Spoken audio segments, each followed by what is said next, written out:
Viewer beware. If you don't speak Italian, you're going to do a lot of reading in this movie.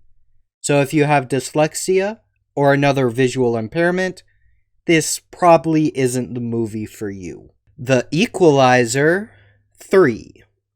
So this is the last chapter. Maybe. You never know with Hollywood these days. Movie for Denzel Washington's portrayal of the Equalizer. It starts off with Denzel taking out a crime family on a vineyard from the crime boss's point of view.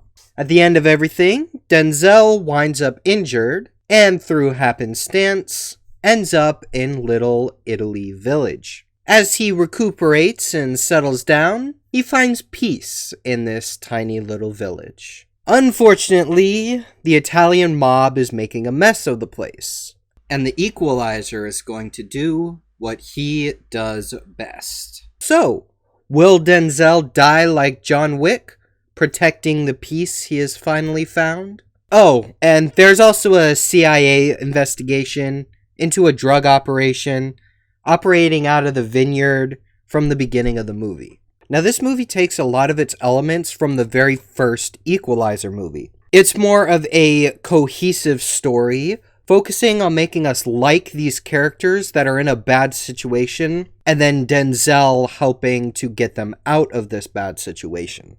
Of course, it does take a few things from the second movie as well, mainly these side plots that never really get explored that deeply or don't connect with the main plot in any meaningful way. For instance, there is a lady that winds up dating Denzel for part of the movie. The issue is they go on one date, and the amount of screen time devoted to building up this relationship of these two is maybe 10 to 15 minutes maximum. And it's not like in the second movie where you build up this relationship between Denzel and another character, and it comes in at the end as the bad guys take this person as a hostage to use against him.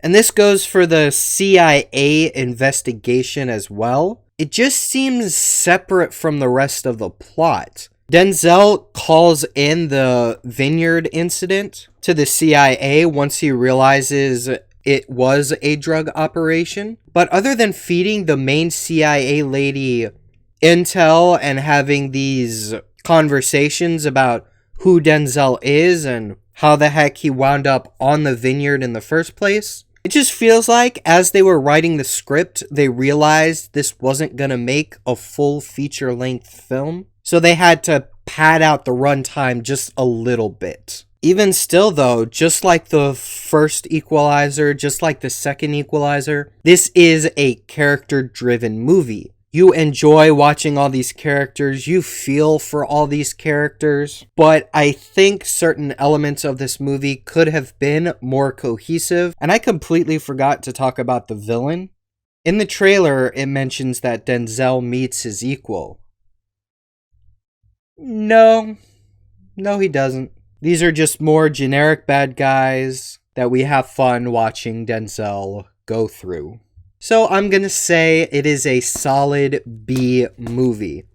If you've already watched the first two Equalizers, you might as well finish out the trilogy. Or if you like this kind of character-driven blood fest.